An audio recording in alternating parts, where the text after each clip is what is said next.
if you just show someone pornography, I think we have the only data in actual partners. I wish people could sit in the lab with me sometimes and just watch someone watching pornography and where all the physiology is going, like their brain responses. And then the second they put their hand on their genitals, like just everything increases 10x. Narcissism is a strong predictor of identifying as a porn addict. If you try an abstinence goal, you're very likely to fail. You're very likely to have harm from it. Have you ever wondered what happens to your brain when you watch porn or when you masturbate? I'm Dr. Rena Malik, urologist and pelvic surgeon, and welcome back to the Rena Malik MD podcast, your source for evidence-based information about your sexual health and more. Today, our guest is Dr. Nicole Prause. She is a neuroscientist who studies sexual physiology, addiction, and the sexual response. It was a true honor to have her here. We had an in-depth conversation on what happens to the brain during arousal, with pornography, with masturbation, and partnered sex.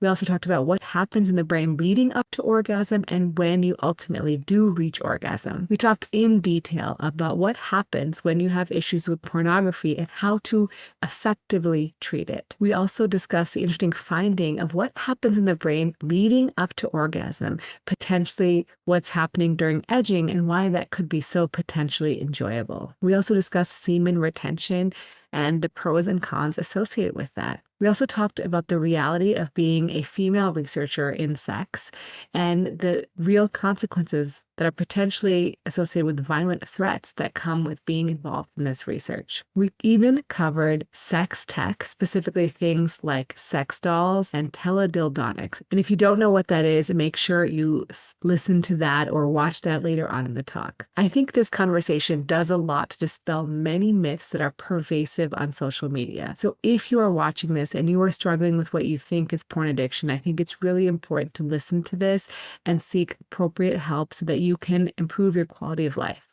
In terms of semen retention, if you are considering trying it, please make sure to listen to the section of the conversation on semen retention. I've said this many times before on my YouTube channel, I think semen retention is fine to do if you find benefit from it. But trying to abstain from ejaculation for long periods of time can sometimes cause undue harm in terms of pelvic floor dysfunction and shame when failure does occur. And as always, I hope you guys really enjoy. Dr. Prause, thank you so much for coming on the show.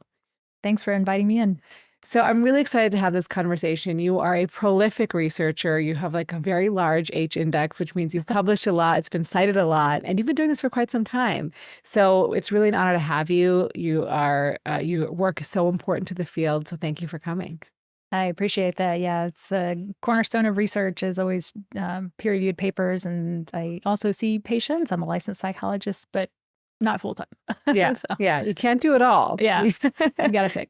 So I want to start by just talking about what happens to the brain during arousal. Like what is going on in our brains when we're starting to feel arousal? It depends what type of arousal. And as you kind of alluded to here, when you said when we start to feel arousal, so those early processes are pretty different, we think, from when you start to approach climax and get much further along in the process. So the early phase is really marked by increased excitation. So when we have increased blood pressure, increased heart rate, breathing rate, all of those things being controlled in the autonomic nervous system. So when we take recordings of this, for example, we often do it with something called galvanic skin response, which is thought to be a measure of sympathetic nervous system activity.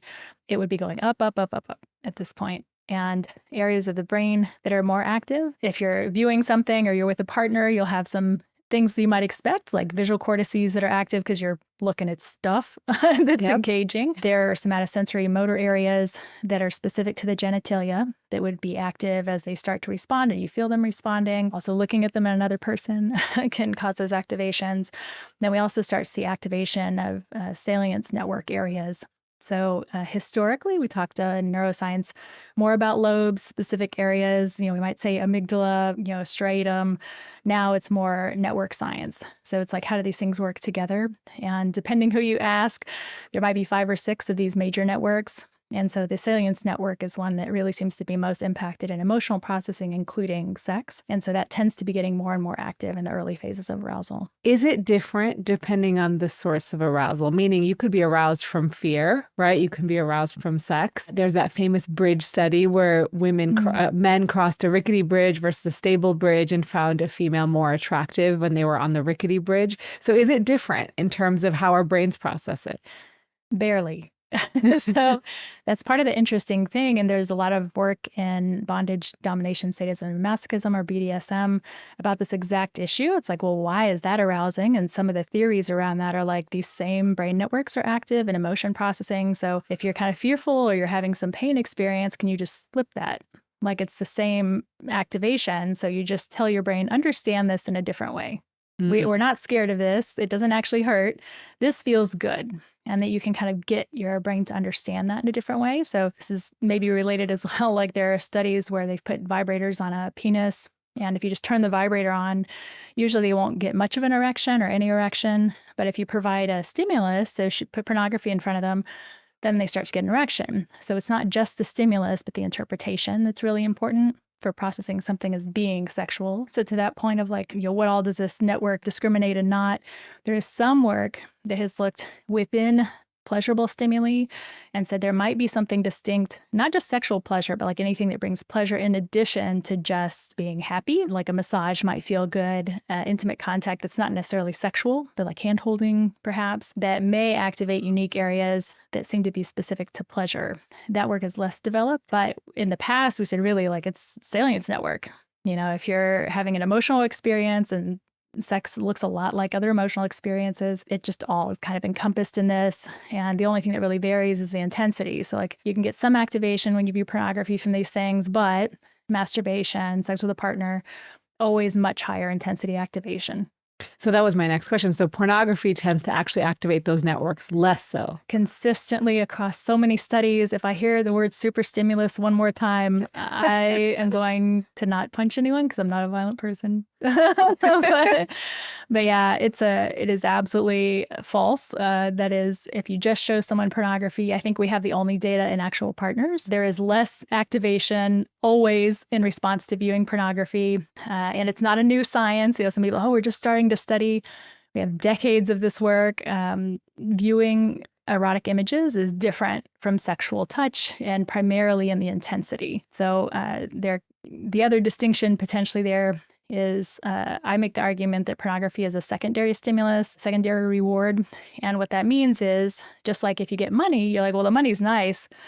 What I really want is to buy ice cream with this money, and I'm going to eat that ice cream. That's going to be what I really want. So the money is a secondary reinforcer, secondary reward. Porn is kind of the same.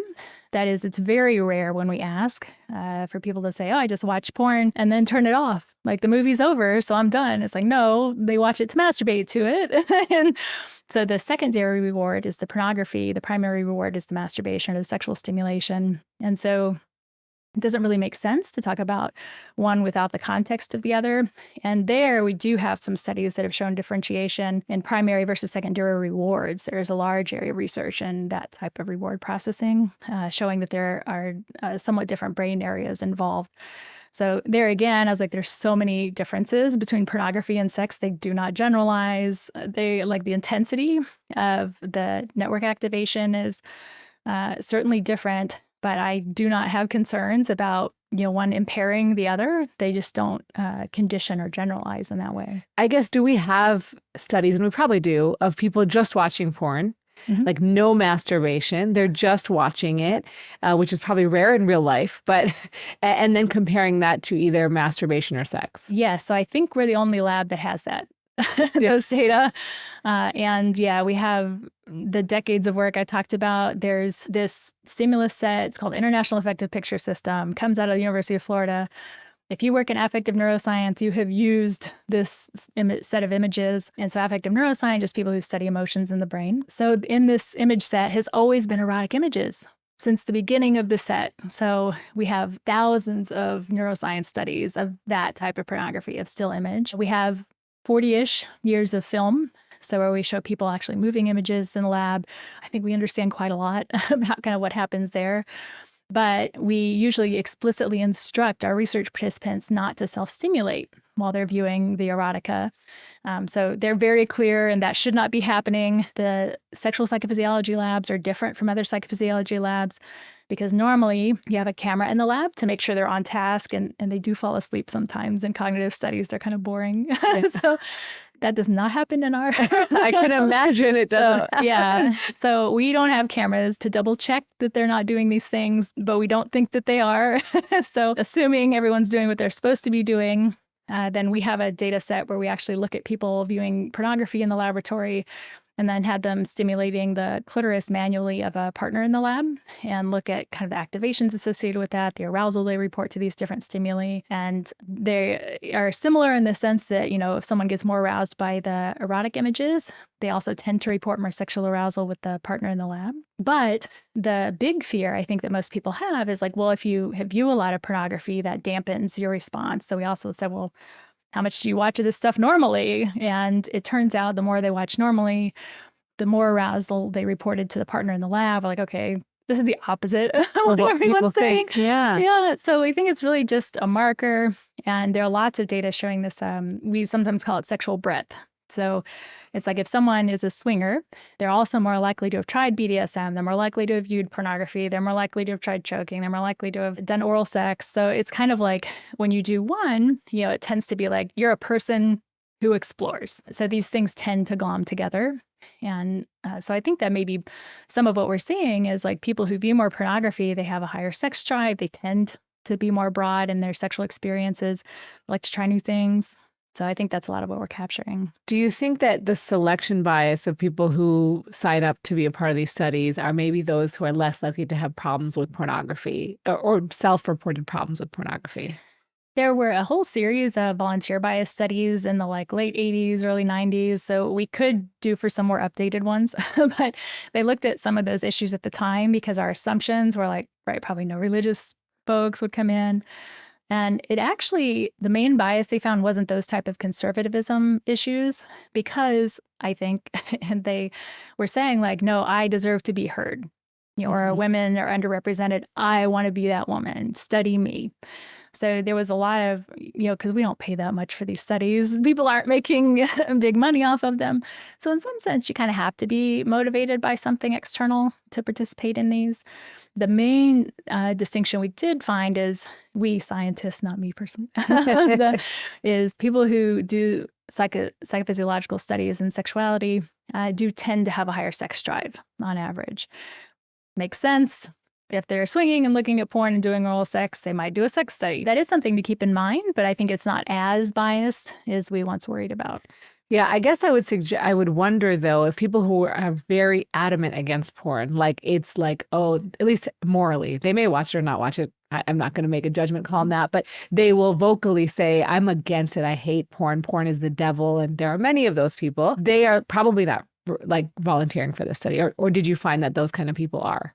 Yeah, so the sexual psychophysiological, I haven't seen data I know about that, but we study those groups who say pornography is the devil, it's a scam and a conspiracy to keep men down and like all of those kinds of things. And they're like, let me tell you how it is.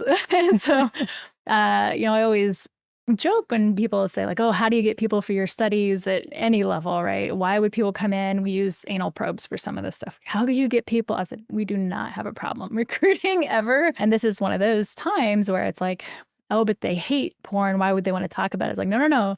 They have things to say and they're going to make sure the scientists hear it. So on some of these forums we study of those folks, for example, they'll actually post studies and tell each other, like, go on here and tell them. And we're like, no.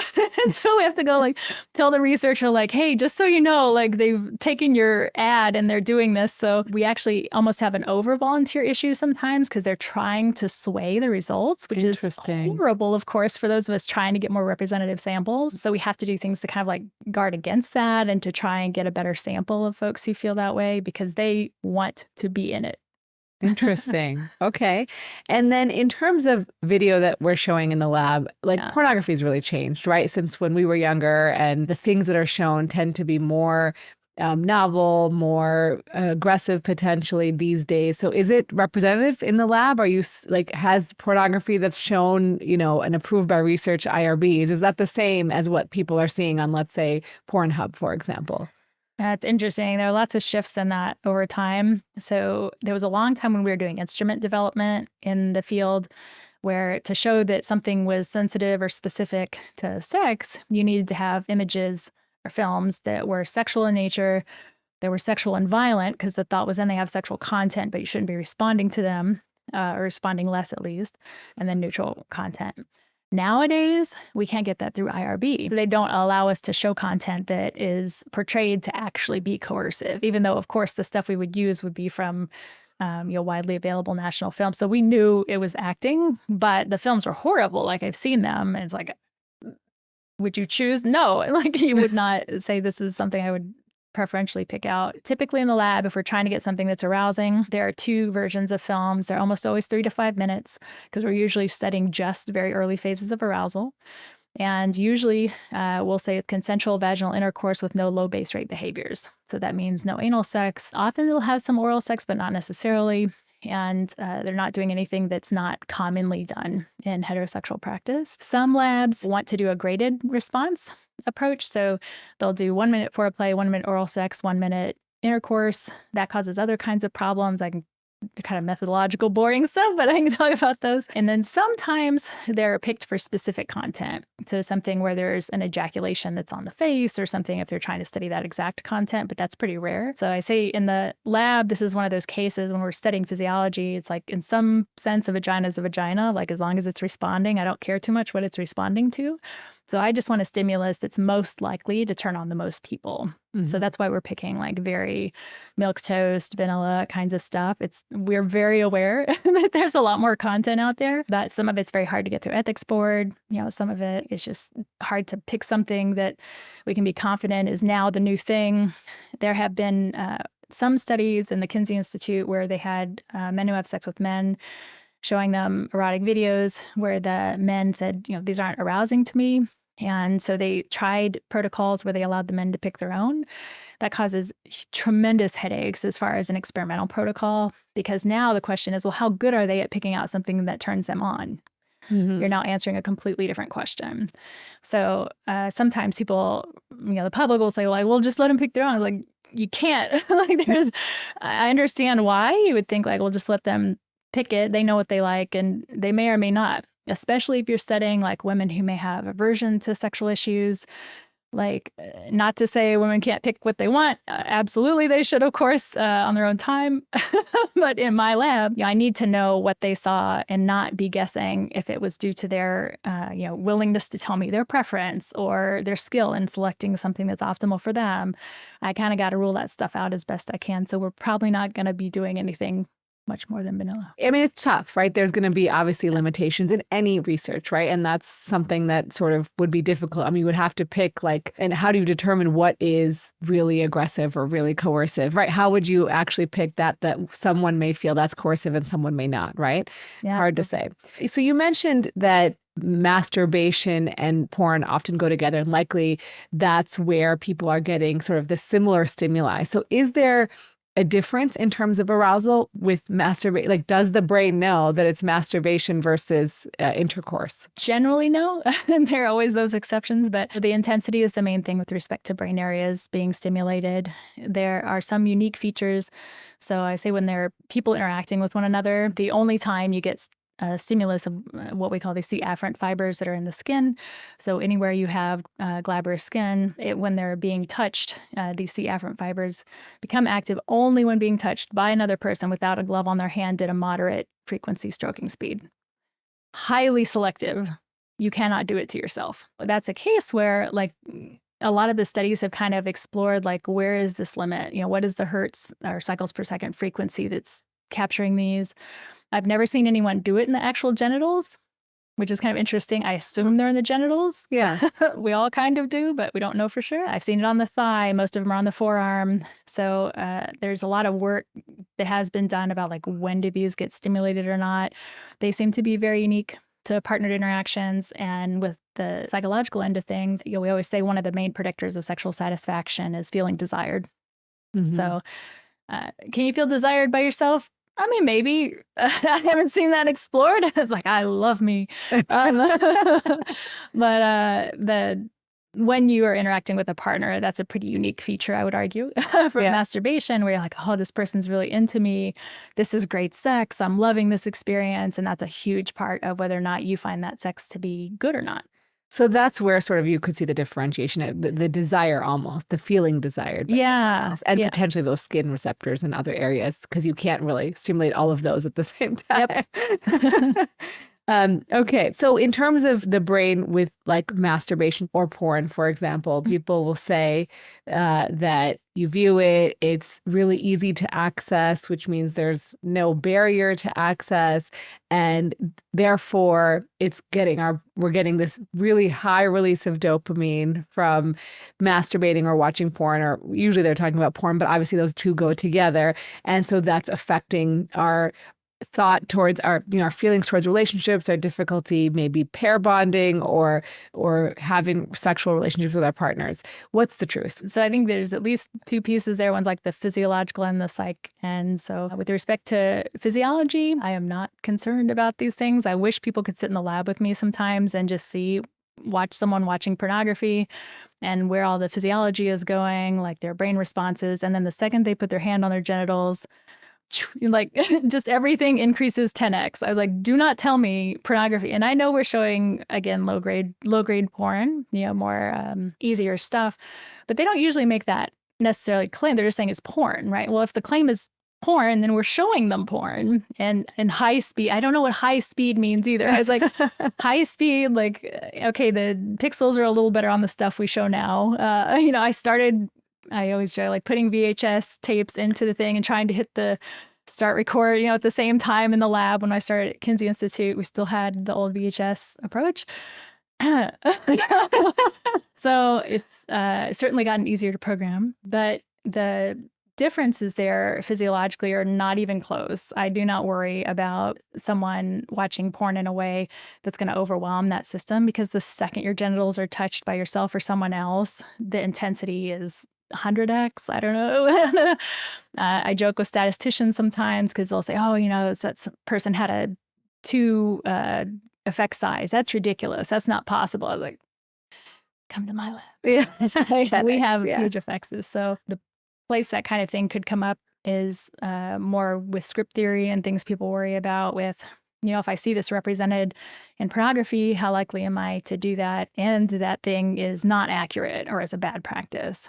And so on the psych end of it, there is evidence that people who don't know that pornography is entertainment and that it's not representative of real sex are more likely to adopt those scripts. Then the other question is, well, are those scripts accurate? And most don't get into the accurate portion of it. So for example, youth that view more pornography tend to be more accurate in their general anatomy knowledge than youth who don't view. It's kind of a nasty finding, isn't it? Yeah. You don't know where the clitoris is. Of course not. We are not by any means recommending that you should watch porn. Let's make that very, very clear. So if they come across it, I think what's interesting about it, and what I'd like to say is, it is just a media, and it has inaccurate information, but it also has accurate information. So part of the question is, like, if you watch this and take something away from it, what are you taking away and why? So if there was a study where they showed women stimulating their own clitoris and then followed up with these people, I think it was 2 weeks later, something like that. The women who viewed the images that had women stimulating themselves became more likely to stimulate their own clitoris. That's associated with orgasm consistency. That sounds like a great outcome. And I would say if your porn shows that, and many do, that sounds like a potential positive effect of scripts there too. And just most studies don't look at the positive side at all. They don't even ask. They don't look for it. So I think most of what we hear about is, is there violence involved? And in violence, they include spanking, which is often a wanted behavior and something that's portrayed as desirable. So it's one of these, sorry, I should mention the consent issue as well. There have been studies of how consent is portrayed in some of these films and how that's understood. And it is absolutely the case. For example, most of these films don't portray verbal consent before the acts begin. But when they study nonverbal consent cues, they're almost always present. So that would be things like a woman opening her legs to someone when they're going to have sex with a male, pulling his hips closer into her. That would be considered behavioral consent. And so it's depending how you look at the nuances of some of these issues, they're absolutely concerns to have there. But I also think just this cudgel of like, it's all bad. It could only be bad. There are only bad things there. That's a public perception, not a scientific perspective. So we're trying to say, like, slow down a sec and like look at the content and think, what if I'm an adult viewing this? What if I'm an impaired adult viewing this? Like developmental delayed folks may have more difficulty understanding this is entertainment and that this is not a direct script. Could also mention, trying to think as I'm bouncing around. There have also been studies because people worry about what extent youth take this as sex education. There was a recent nationally representative study where they asked youth who were like 14 to 17-year-olds in the US where they got their sexual information from, their education. It's still overwhelmingly from their parents. And I think people commonly think in the public like, oh, porn is so bad. It was like 7 to 8% of youth said that was their main source of sexual information. So, it's 4 to 5 times coming from the parents, not porn. So interesting. I read a study that was the opposite. It was like 50% was coming from erotic materials, a small subset from parents, a small subset from school. I don't know if that, I would have to look back. I'll send it to you. But yeah, I saw something very different, that a lot of kids were actually learning education from erotic films. They're a lot more likely when you say like, why are you viewing pornography? In general, most people say they use it for masturbation purposes, but youth are more likely to say they view it for education also.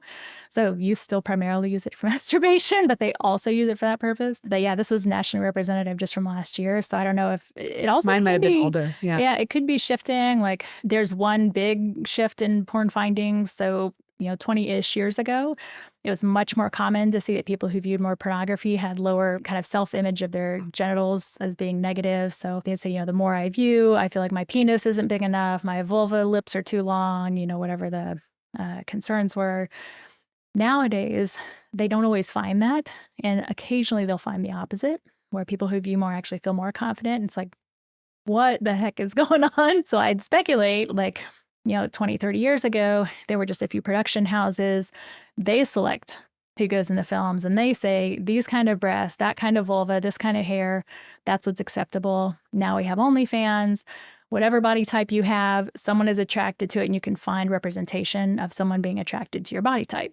So it may depend now, whereas before it's like porn was more monolithic. It's like people were more likely to look a particular way. Now I think there's a lot more representation. So if you're looking at things that are still in that monolith, it may be more likely to have a negative effect. And then there are people who have trouble with pornography. We call it problematic porn use, I guess, in the literature. Of course, people have called it porn addiction as a nomenclature that's not actually in the medical science or the, literature. But to my review, back when I looked at it last, was about 4%. Is that accurate, at least in the research? Oh, man, I have no idea.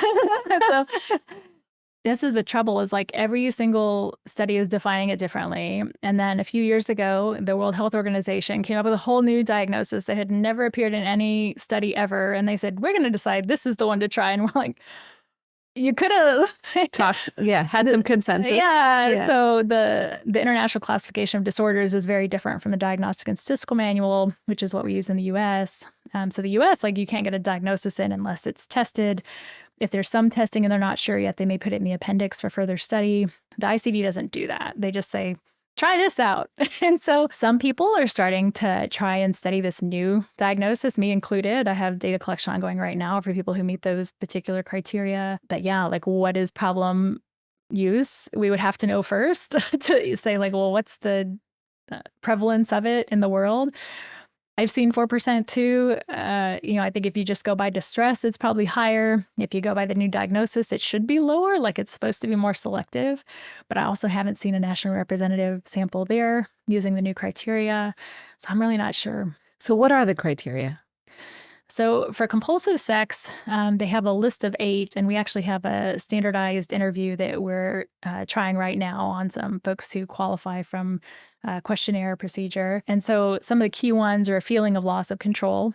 So they don't think they can reduce their behavior if they wanted to, that they engage in it more than they intend to, which is kind of maybe the other side of that. Another big one is it's not attributable to another disorder or issue. That's the primary thing we're studying in this particular approach, that it's not due to the disapproval.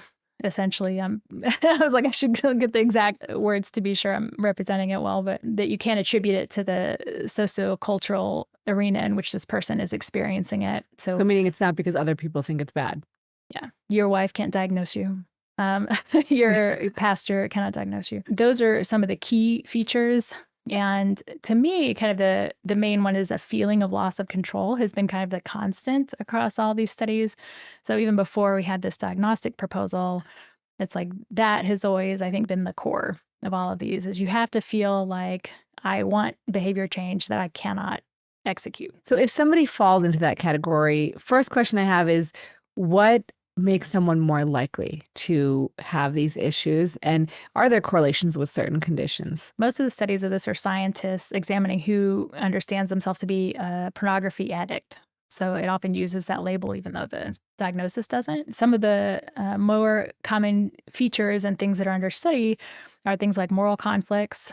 So if you're raised in a more conservative culture, whether that's religious, country of origin, whatever that may be from, maybe you believe that women can't consent to pornography. All pornography is abuse. Well, then if you view any porn, that's probably highly distressing to you. Mm-hmm. So that's a strong predictor. In the last year, there have been 2 papers published about the role of narcissism in people who believe they're addicted. We think, since it's new, we think the way that works is some folks say, I'm having a hard time in life. Things aren't always going my way, but it couldn't be me, because I'm great.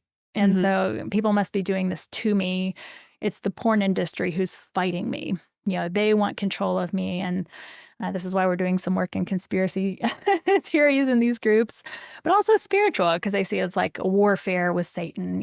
It's like I got to fight my way out. So narcissism is a strong predictor of identifying as a porn addict. Interestingly, actual porn use is inconsistently related. So some studies find viewing more porn is related to feeling you're addicted and some don't, which is weird. So it could be a phase question, right? So maybe people are saying like, well, I had problems a long time ago. I don't now, but that addict model is once an addict, always an addict. And so they're still identifying that way, even though they view less. Like that's a possibility. It could be that it's a research methods issue. Like maybe we're not asking about use in the right way. It's not a straightforward thing, because what is porn use, right? It's like, am I saying, have you ever viewed in your lifetime? How many times in the week? What's a normal hourly consumption rate? What if you view 5 hours, but it's only all at once on Sundays? And that's a really long session, but you had time and you weren't working. So it's not totally clear, like how empirically to define it. There have been efforts to define it by total sexual outlet, or TSO, which normally is like a count of orgasm. And I think that's died off. There were like some early efforts at that a bunch of us, it's probably not not a good, fine to check it out. But I don't think that survived as a predictor. I think if I was going to encapsulate it, I was like, use may or may not be related, but certainly like a conservative values or upbringing, narcissism are some of the main predictors. Okay. And in terms of people who find it distressing and have issues with it and, identify as porn addicts, can they give it up? And is that beneficial? Generally, there are interventions that are geared at porn distress. So not porn viewing, but like the distress you have around it. The best supported being acceptance and commitment therapy, or ACT. A ton of therapists are trained in ACT. So the manual is free. Like they can easily do this. So pretty easily accessible as therapy goes. And if you target the porn distress in that way, it seems to be effective for most folks. But interestingly, it's not necessarily reducing porn viewing. It's reducing kind of your feelings about your type of use and bringing the use in line with your values. So for example, if you come home from work and go straight to the study and like masturbate for 3 hours and don't participate in childcare, and you're like, I want to be a good father, I'm ignoring my responsibilities in my household, that's a conflict. Can you masturbate another time? So ACT is kind of about finding those values that are important to you and structuring your porn or masturbation use around those values. The abstinence approaches seem to be harmful.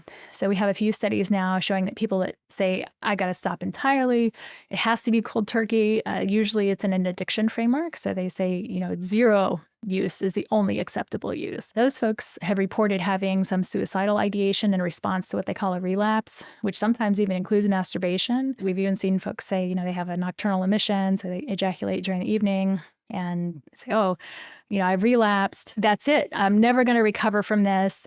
I can't do anything about it. I was asleep. What am I supposed to do? And we're like, right, you're asleep, normal, it's fine. But when people have an abstinence goal, it can be very distressing to them. Surprisingly. So, in our sample, we're like, what? Like we kind of asked thinking most people would endorse this. And now I'm so glad we did. A lot of people report the primary emotional experience they have in response to what they feel is a relapse is shame. So an abstinence intervention, I'd say, is a shame-based intervention. That is, you're using shame to try and change behavior, which almost never works. So I think if you try an abstinence goal, you're very likely to fail. You're very likely to have harm from it. So I would discourage people from having that type of approach. That doesn't mean I need you to view porn. Just to be clear, it's just the ACT interventions, I think, are much better studied. They have a good rationale and kind of like how to work with someone to bring it in line. Use often does decrease when they do ACT, but not always, and that's fine. Yeah. And it seems like it's a vicious cycle because you feel shame when you watch porn, you try to abstain from porn, something happens, and then you feel more shame, but then you go back and watch porn because that's sort of a coping mechanism. Is that accurate? Totally could be. Yeah. Yeah. Yeah. Okay. Are you sick of going to the doctor only to have them talk at you for 15 minutes and leave without knowing exactly why they're prescribing you this certain medication and what exactly the next step is to take to optimize your health? Wouldn't it be great to finally find a doctor who actually listens to you, answers your questions, and doesn't rush you out the door? Well, at my practice, Rena Malik, MD, I aim to do just that. I specialize in taking care of patients who have issues with their sex lives, issues with their bladder, with their hormone health, or are having pain in their pelvic region or with sex. My goal is to give you the time and attention you deserve so you can leave with a clear understanding of your condition as well as our treatment plan that's optimized for your goals.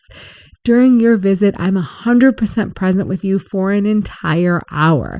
And after you leave, you can reach me. It is super easy to send me a message through our secure portal, and I'll get back to you within 24 to 48 hours.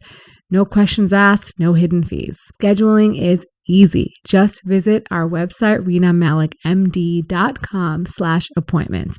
We see patients in both Irvine and Beverly Hills, California, and I see patients virtually in California, Florida, Illinois, Maryland, New York, New Jersey, and Virginia.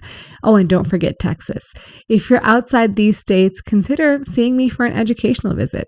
I look forward to seeing you. So the take homes that I would say is that if you feel like you're struggling, that's fine.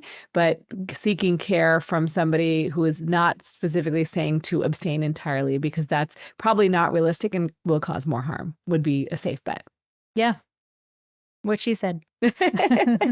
Okay, so and then I do want to clarify, because I've heard you say before, it's not all just dopamine. So I think let's clarify, Yes, please. let's please clarify this, because all I hear all the time is this huge dopamine flood that you get from watching porn. Let's say porn with masturbation. Let's just make it easy. That is so above and beyond what you would get with sex. And it's so easily obtained because you don't have to seek a partner, that it's causing harm. Let's just clarify what is really going on with the brain. To study dopamine in the brain, we use some kind of radioligands that tag dopamine that's active, and that helps us see when and where it's occurring. There's some techniques around like timing with that we don't need to get into, but one big dopamine myth I hear all the time is, when I climax, I get an explosion of dopamine. dopamine goes down at climax. Please stop this. Like, it does not explode with climax. During arousal, it does go up. The activity absolutely increases. There are different types of dopamine. It's most common in D2, D3 receptor types. So very well replicated. That absolutely happens. You can view pornography and it will go up. The second you put your hand on your genitals, it explodes. 10x. I mean, I'm overestimating here. Please don't hold me to that number. But it's many-fold in terms of the dopamine that's experienced. When we have people into the lab, we use electroencephalography. So that is not dopamine sensitive, just to be clear, but another measure of like excitation. Absolutely same thing. Like the second the hand goes on the genitals from a partner, the response is much, much higher than when we just showed them images of pornography. So just know, does dopamine go up when you view porn? Probably. There's every reason to think so, pretty well replicated, but it does not explode with climax. It's much higher when you touch yourself. It's even higher when a partner touches you. Yeah, this dopamine idea, I think, is related to the addiction claim. So I very often see people say anything that has dopamine is addictive. Like, that's also not true. That's kind of a separate issue. But depending who you ask, most scientists define addiction using what we call an incentive salience model that was published some years ago. It has to meet all these different criteria to be considered an addiction.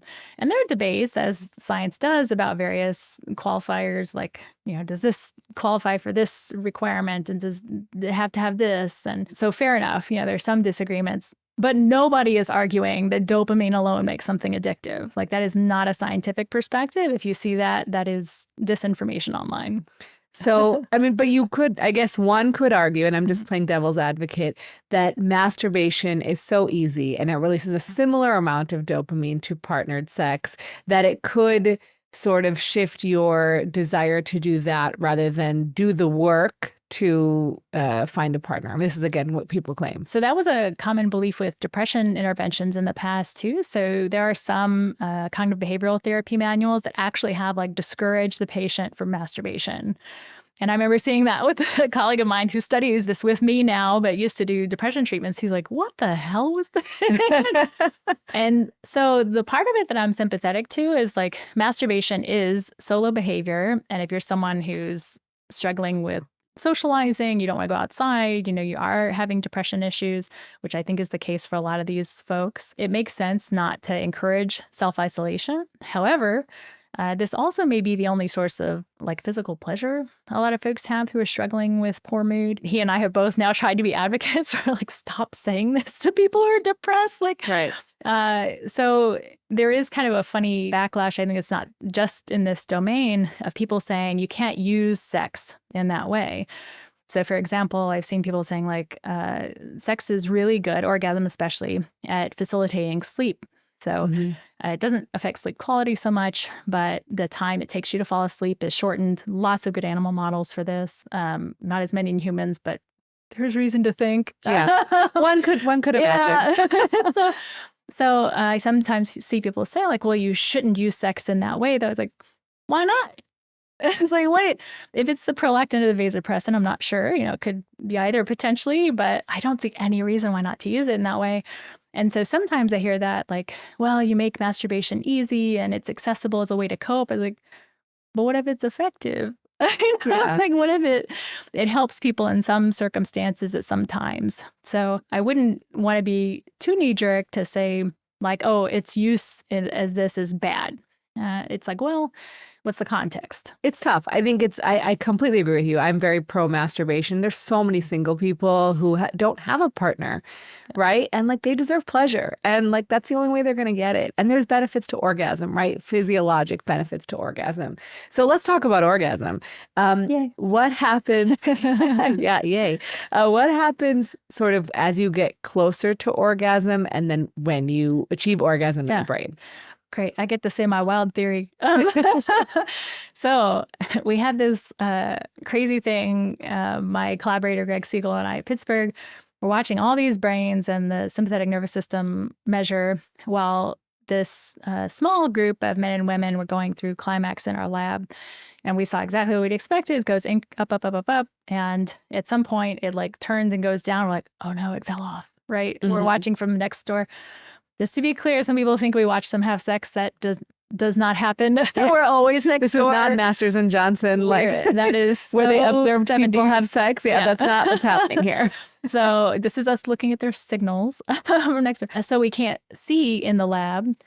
We see these signals plummet. So we see alpha waves in the brain spike. So these are waves between 8 and 12 hertz or cycles per second in the brain start to increase a lot.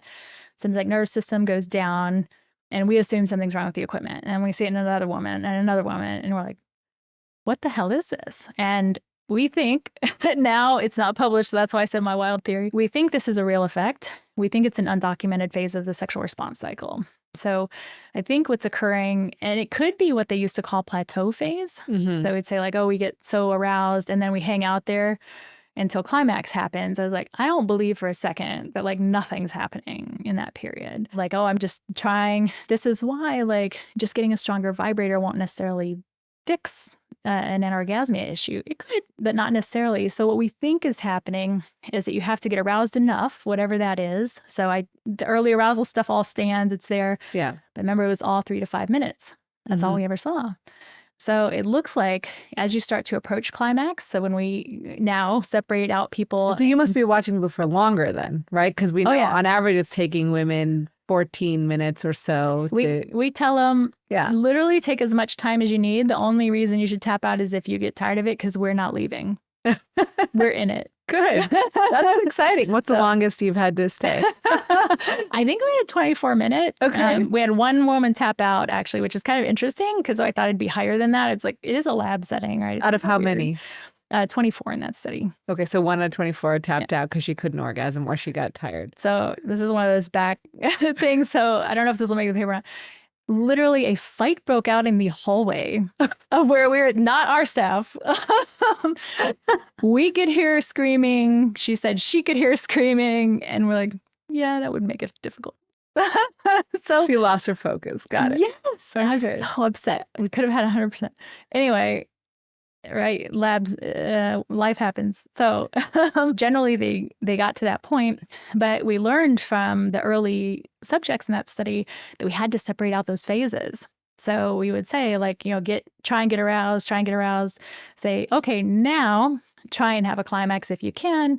If you feel like you're not going to get there, you can hit the button anyway. You just tell us afterwards if you actually had one or not. No problem. They get paid either way. We do everything to incentivize, like, please be honest. Yeah. Like there's no reason to lie here. We think they were. Now we're also recording to make sure that we knew. But, once we gave that instruction of like, try and have a climax, that's when all the physiology shifted. So it seems to be really tied to this time when you try and get to that point, and we're guessing that it has to do with cognitive control.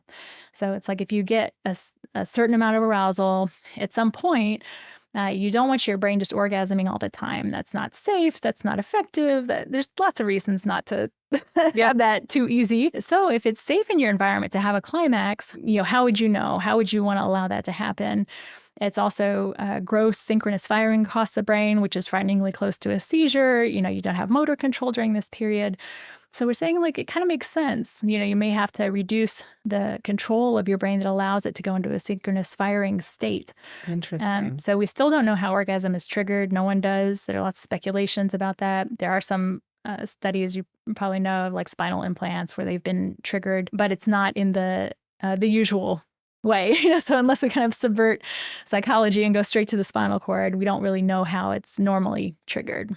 So I wonder if people who have who get to that state more readily or more easily are more likely to have like persistent genital arousal disorder. 100%. Yeah. That's what we wonder. Yeah. And so is this like the state that people are trying to get into? Like, is it supposed to be a euphoric state, like a flow state? That's what we think they're describing. So a lot of meditations have a similar brain state from the electroencephalographic data we have to these high arousal states, which then brings up another point of like, instead of meditating, see, it was already in my brain. Like, see, you could just, but there's that question of like, whatever health benefits you get, if it's the brain state in meditation that's important, can we also get that in high arousal states in sexual interaction? And could that be useful for health? Is there something we can do with that? But, one step at a time. So we're doing the study in men now. The challenge with guys is their latency is so much shorter. than women's. That we joke when we tell them, okay, go ahead, and they're like, I'm done. EEG is very fast, so we should be okay. But their latency makes it more difficult to capture because it might be a shorter period. Yes, even if it's first of all short in general, but then it's shorter. Yeah. So is this where maybe people who practice edging are like trying to get that state or stay in 100%? That state? That's what I think it is. And it was like when we saw that, we're like, and this makes sense now, and that makes sense now. Like so I'm trying not to get overexcited, because you don't want to buy your own data too much until you have some backup, until we see more of men. It makes sense. It's very seductive. Yeah. Yeah. And I think you and I both agree that there's no, at least to date, no physiologic or benefit to semen retention, but perhaps some people who are walking around like aroused for days at a time because they're trying to be, if they're able to do it, maybe they're achieving that brain state. Yeah, it could be part of it.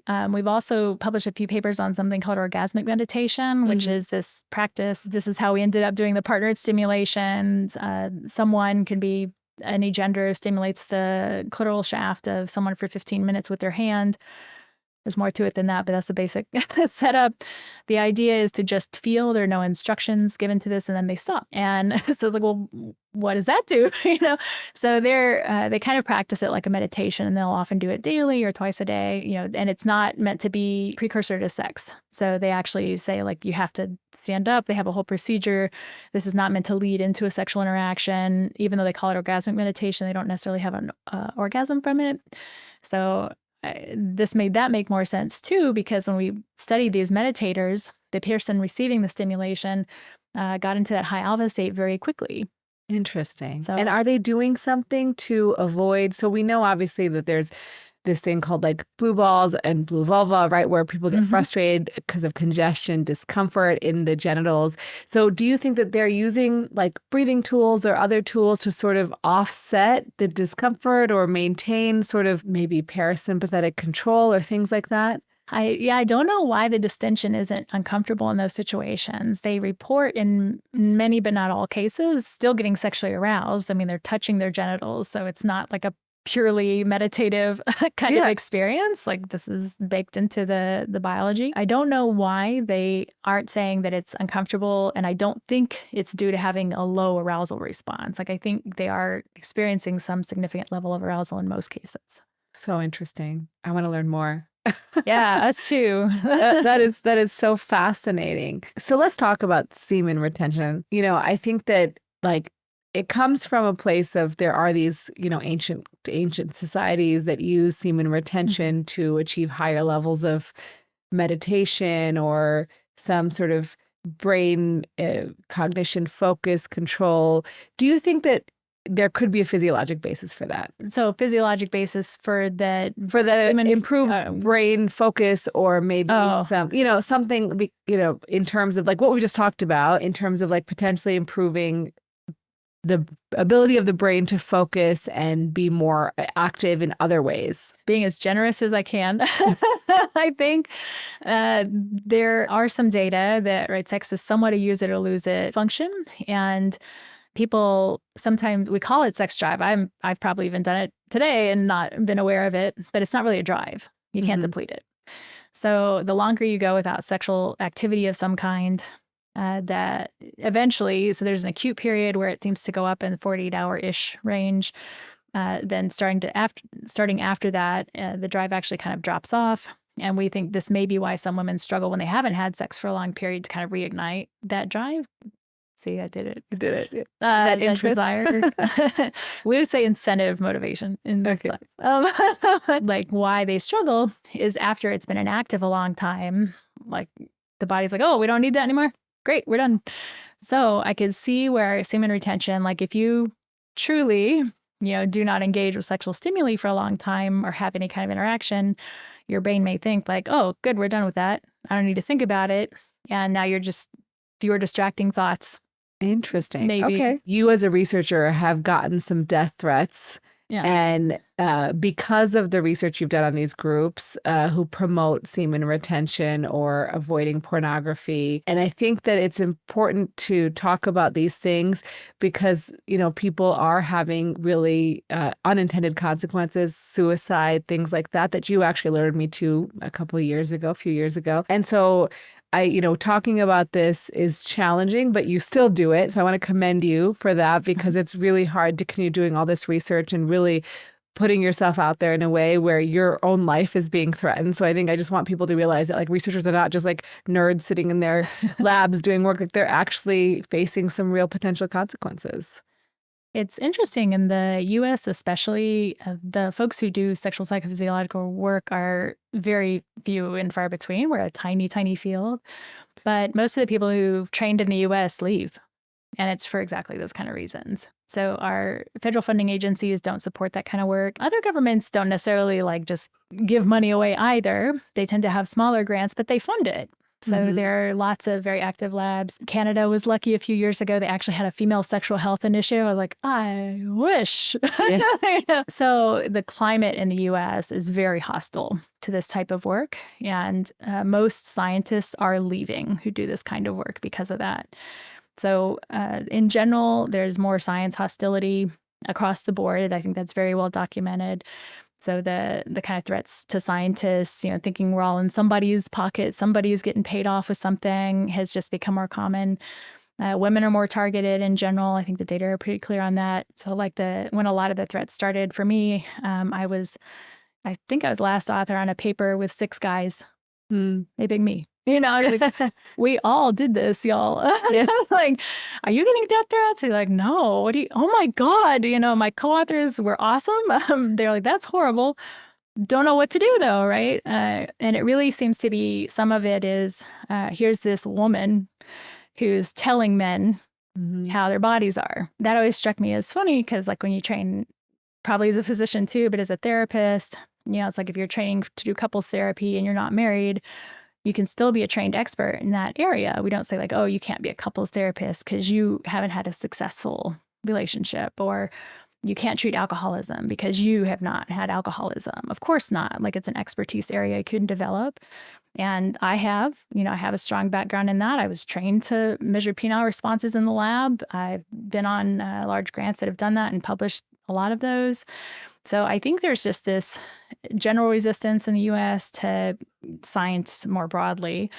But then that targeting has always been on sexuality, and especially women. And man, did I pick the worst possible kind of segment, because it's almost all men. A lot of it's manosphere groups. So the manosphere is generally men online who seek to disseminate anti-feminist values. So, there's, in the 70s, we had men's rights groups that very reasonably said, we get abused at home sometimes too, and we want resources. And when we go to court, don't assume the mom should have the kids. We want to be heard also because we want custody. And they would partner with feminists to say, we want equality. We all want equality. Yeah. And the manosphere is new and different. They said, women are scum. They're taking it away from us. We have to take our power back. And then they all do that in different ways. So men going their own way, or we're not going to get married because women are all, secret, sneaky, and trying to undermine us. And so some of the semen retention communities have gone into that kind of manosphere area where they really seek to battle with women. And when you're in a space when I do stuff in neuroscience and mathematics, there are far fewer women in that space. In psychology, is much more more women in that space, for sure. But some of these spaces, it's there aren't many people who do sexual psychophysiology and addictions, and in that space, there aren't many women studying pornography. I think there are 2 of us. And the other one's in Europe. She cheated. She left. Yeah. So I think it's just a whole kind of train wreck of different things that could make you a target, and they all just hit at the same time. That's really scary. In terms of things, let's not call out groups, I think, but let's say for someone, say, who's interested in semen retention, and again, I don't have a problem with it as long as you're not harming yourself or harming someone else, right? I think potentially maybe there are benefits that we don't know in the scientific literature, but what are some things these people should be looking out for when they're engaging in these online forums? There's a group that we have a few papers published on, which is NoFap, and there are a few dozen papers published on this group now. So they have an abstinence focus, and they started as an anti-masturbation group.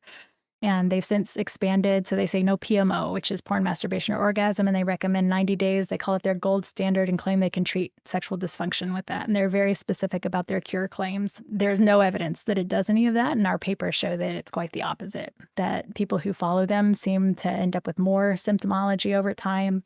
The more engaged they are, the more symptoms of depression, anxiety, and erectile dysfunction they report. And it's not due to the severity. We check that. So I think in general, groups that make very strong claims about something with no scientific basis are probably good to avoid. Yeah. However, if there's a group that says we're doing NoFap, this is going to be hysterical, we're going to do this, and then at the end, we're going to give this award because these are three buddies from college. No problem with that. I mean, that's how NoFap started, right? Well, it's like a meme, right? Right. So originally this was like it started on a bodybuilding forum because they thought that abstaining would increase their testosterone, which is hilarious because it does like the opposite in the best studies we have. That is, if you want more testosterone, you should probably have more sexual activity. Even masturbation does it, although there are limits to that. You can't make it super physiological. You can't like masturbate to really increase muscles, I think. But it started in this forum. And then originally it was taken onto Reddit. And they said, hey, we're doing this masturbation challenge. Isn't it funny? And then they realized they could make money at it. And it got trademarked, and they sold coaching, and they sell groups now. And like there's this whole industry that's popped up around it. So now it's like they have to make these feel like maybe they have to make these very strong scientific claims without evidence. So if you say like, hey, does it need to be 90 days? Okay, what about this claim you made? Like, I'm not seeing that. They can quite violently shut that down some. So we looked at the violent posts in that forum, for example, on Reddit, and the nature of the violence that was being posted. So we had this collection of terms, including, kill, rape, all these kind of stems of kind of obvious violent activity, and found most of the posts that were violent were directed at other users. So some of them are directed at scientists. This scientist is a shill. We're going to piss on their grave. Like that was one of the more mild ones. Sure. And some are directed at the porn industry. So they're like, take down the women. They're trying to bring us down. They're trying to keep us weak. They would name the pornography executives, where they lived. This should not be on here. Why is this relevant to what you're doing? But again, to them, it's like a battle. But then they're threatening other users to say, like, if I catch you, I'm going to find you. I have your IP address. I was like, okay, they probably don't have their IP address. But they're mostly youth. Like a lot of the Reddit allows people from age 13 and up to be on the forum. So it's a lot of youth who don't know any better necessarily and are being told, like, you're going to do this to screw up your brain. This is going to hurt you in that way. And it probably has none of the effects they're claiming. The healing effects are very unlikely. The forums seem to be very violent. To me, it's an obvious, like anyone that's really kind of enforcing, like you need abstinence and you must do it in the way I prescribed and give me money. I would say probably not a great group. But if you're doing it on a lark and you don't think it's tied to, a dysfunction you're trying to cure, probably not a bad thing to do as long as you keep in that perspective of like, fun, interesting, curious. Yeah, totally. If you want to see if it has any of the claims that people say. Yeah. There was a question from a user. Does porn affect the ability to pair bond with a person? To know for sure if porn affects the ability to pair bond, we would have to do a study that has not been done, and I don't want to be responsible for. So we got really interested after we did this couple study. We're like, the next thing is to bring in people who don't know each other. And we're like, we can never get that through ethics. Yeah, that will never happen. So the challenge, right, is in general, closeness in romantic relationships is best predicted by the frequency of activities that are novel and exciting, that are done together. And what I love about that whole area of research and literature is they always give the example of jet skis. Like, we should go jet skiing together. It's like, or Or you could have kinky sex. That also is both novel and exciting. Yeah. But it's funny, they never mention that. So I think pornography has some possibility of improving pair bonding if you're thinking, well, pair bonding is closeness, like my ability to feel overlap with this person, that we're one in some sense. Then to the extent that pornography has those features, it may be helpful. And there is some evidence that couples who view pornography together tend to report higher relationship and sexual satisfaction.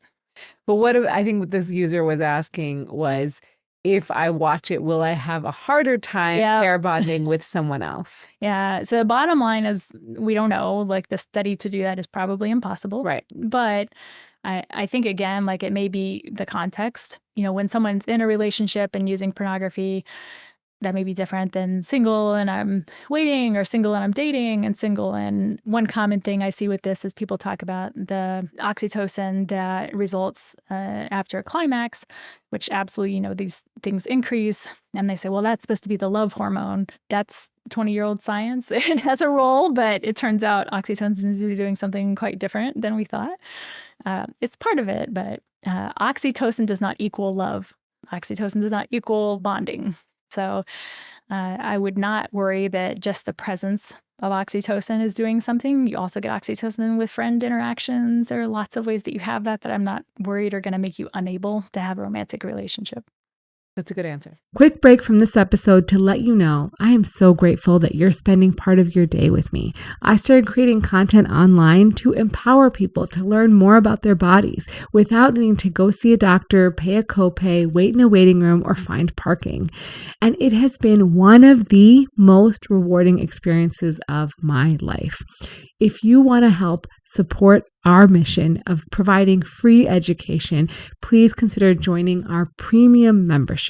There you will have access to ad-free episodes, which are released early, as well as free transcripts and the opportunity to ask me anything. And these questions are answered in our monthly AMA episodes. Support the show and join today at renamalik.supercast.com. Can't wait to see you there. And then the other question that I forgot to ask about orgasm is, so, there's some literature on multiple orgasms and how initially was thought that was due to high prolactin after orgasm. What is the new literature on multiple orgasms, and like, why are some people more likely to have it than others? Get into another like unpublished data and things. We get the inside scoop. Yeah. Yeah. So again, we'll see if this holds. We allowed in our study for women who felt like they might or could have multiples in the lab to go for it.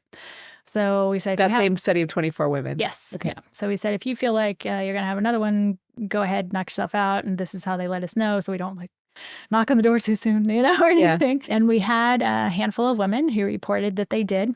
And in each of those cases, they did not have the stereotypical contractions that occur in the pelvic floor during climax. Interesting. Right. So from a physical perspective, when we're studying it, we usually define climax as 8 to 12 contractions that occur starting 0.8 seconds apart and increase in latency to their termination. Like, it has this very specific, highly stereotyped definition. Right. We always see it in men. And so we're saying, like, what happened? Like, are they, again, we have to think, are they able to report? Are they willing to report? We have to go through all those things. I don't think they're lying, right? There was really no reason in that setting. So assuming they really thought they were, it raises the question, are people who think they're having multiples actually just having a completely different experience that's not physiological climax? Like, are they maybe getting close? So I don't know. Yeah. So this is what my collaborator and I are disagree about the interpretation of this. So he thinks there may be different types of orgasms that women have, where some are physiological and some may be more psychological, and men could have them also, but they don't, because they don't know to separate these things, and maybe they could be trained or something.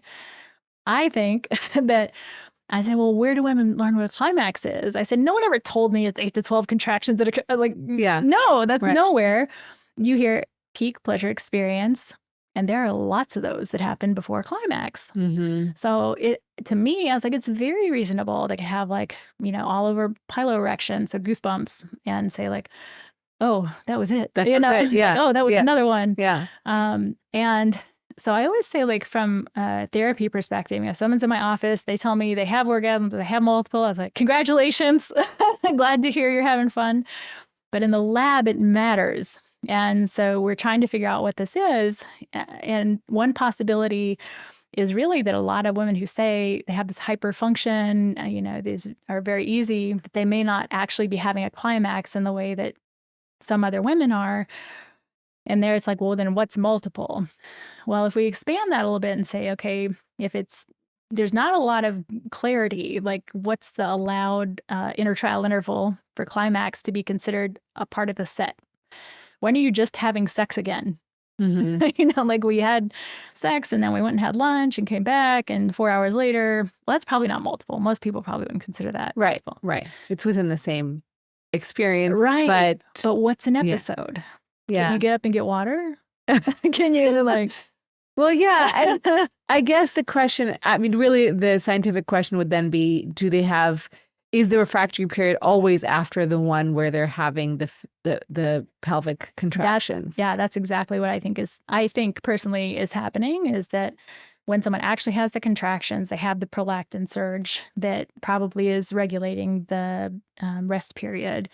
Some people probably have much shorter rest periods than others. So I totally believe that some people, may be able to with a shorter refractory period. That makes sense to me. Like non-genital touching for a short period of time and then go back and you're good to go. Yeah. But that makes a lot more sense to me than like this gender difference that somehow exists for reasons that don't make sense. And I was like, this makes so much better sense to me than just saying women have a special superpower that men can't access. It's probably just they're defining it differently and we never looked. Yeah. What about, because some people will talk about semen retention again, going back to this, but orgasming without ejaculation, right? So, and then they'll have multiple orgasms with ejaculation. Has that been really looked at? I don't recall in my review of the literature if I've seen it. No. So I have one colleague who's trying to do hypnagogic orgasm. So this idea of no touch, but that's like the closest variant I've seen, because we right now, like the study we're doing, just looking at inflammatory cytokines before and after climax, we don't know what happens with, like, the information we have about climax is so poor.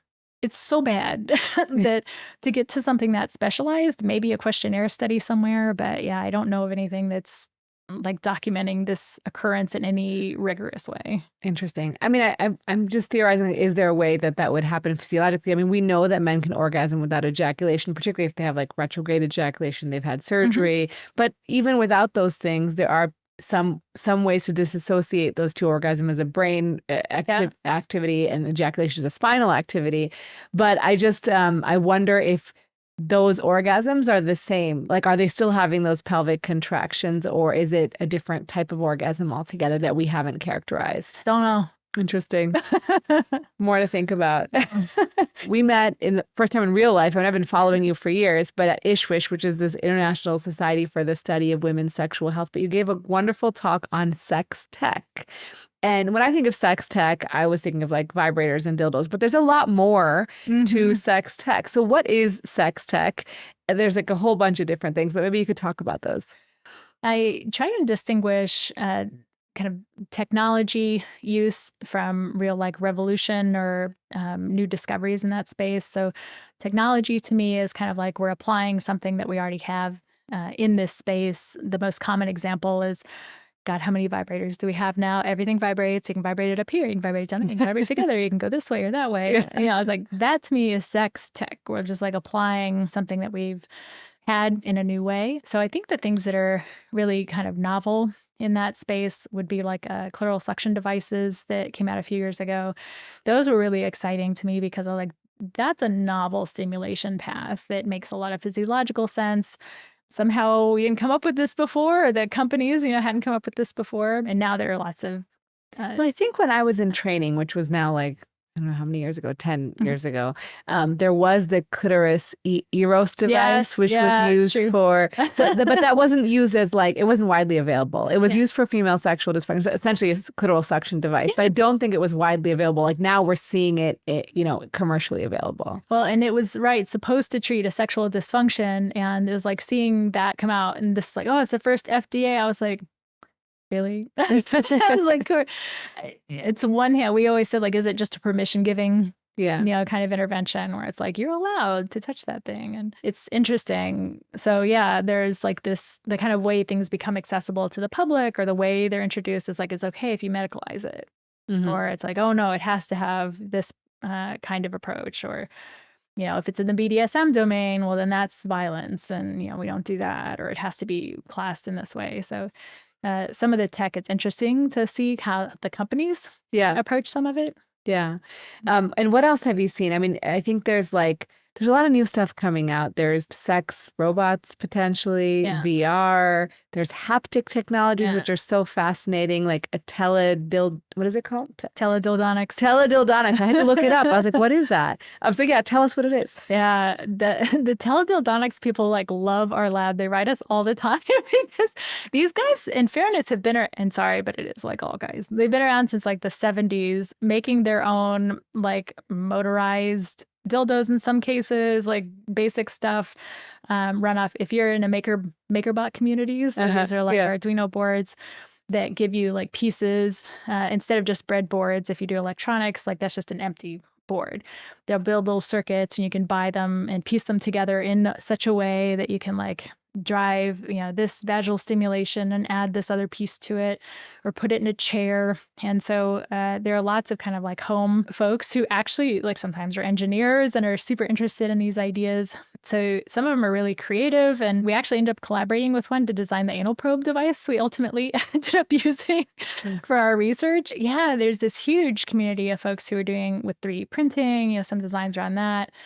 The haptics are... So sorry, to clarify, those things are basically remote controlled, right? The teledildonics? Remote, not necessarily wireless. Yeah, I was thinking just to distinguish, but yeah, so the wired versions have been around forever, and I think they get more sophisticated maybe over time, but just to give credit to these guys who were kind of driving some of these things back in the day. Some are super creative, and you can find old circuits, on the internet of how they originally made these different devices. So basically you would use it with a partner and the other partner would control it. Is that sometimes, or it's they would pre-program. So one of the people we interacted with is this guy who made claims that he watched enough pornography that he saw there was a general pattern in how blowjobs are administered, and he programmed that into a device that he now claims is the blowjob guru. Everyone's going to be Googling this after the interview. And so I talked to him. I was like, hey, what's up? Curious about these claims. So he could really have something interesting because we have a lot of computing power. Machine learning is what it is. Maybe there's some commonality there. We've done things like that in the lab where we have this administered stimulus pattern and we're trying to optimize it, and we're trying to do it for women. We're trying to see if we can make it hands-free so that we don't have to leave it to their effort or knowledge, skill, etc. Always in the lab, we're trying to standardize. And so I actually really wanted to talk to him.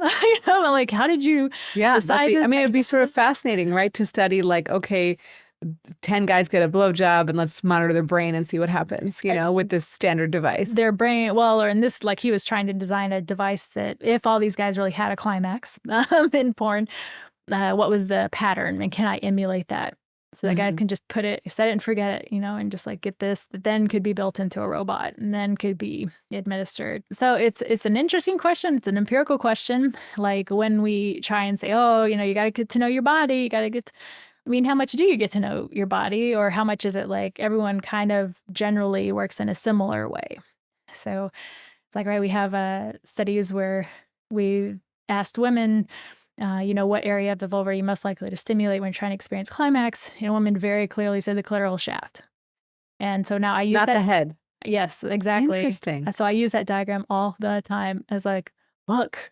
I see the shaft. It's basically what the guys are doing. It's just not as easy to get to because it's plastered against the body. So I said the motion is really stroking the shaft again. And so if you think about, do you really want your penile head rubbed over and over? Maybe some are into, but it's probably not the most common. So all of this technology, I think, is, opens up some possibilities. There are labs that use the consumer grade devices in research. And vice versa. Some of the tech companies contact us and we say, well, this is what we're working on. Here's the publication. You can just have it because we work for nonprofit and it's free. Or like, hey, if you did it this way, we could use it, or, we could back that up or say this is a good thing if you did it in that way. So there is a lot of back and forth with those groups that I really love. And some of it is getting more into the biohacking domain where people want to monitor everything about their bodies. So we see devices both for women and guys that say, oh, you can monitor your erections. You can look at your orgasmic contractions. Those are fascinating to watch roll out. So as one, I won't name the company, but like the orgasm one for females came out and they said there are 3 orgasm types. Here they are. And they put them on their website. I was like, that's an artifact. That's an artifact. But yeah, like, and it turns out it's like the whole team is just engineers. There aren't any physiologists on it. So it's Interesting. Like, so they don't know what they're looking at. They just know that there's a signal. Yeah. So, and the signals are beautiful. It's like, I could use that device in my lab. Yeah, I think the sensors are probably fine. Safety wise, I have no reason to worry. But it was really interesting to see. I was like, they got to stop that crap. Because now I'm getting questions from the media.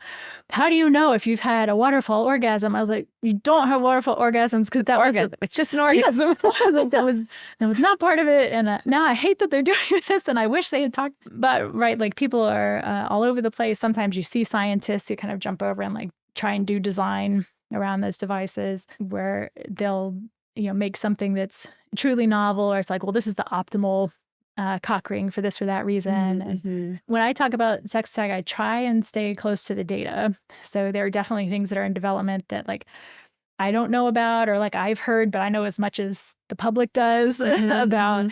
So I've seen some of the VR and pornography that definitely already exists and is published. We have some studies on it already, and especially like using it therapeutically potentially. I don't know what's being done as far as the AI interactions. I know they're working on it, but there's nothing published on it yet.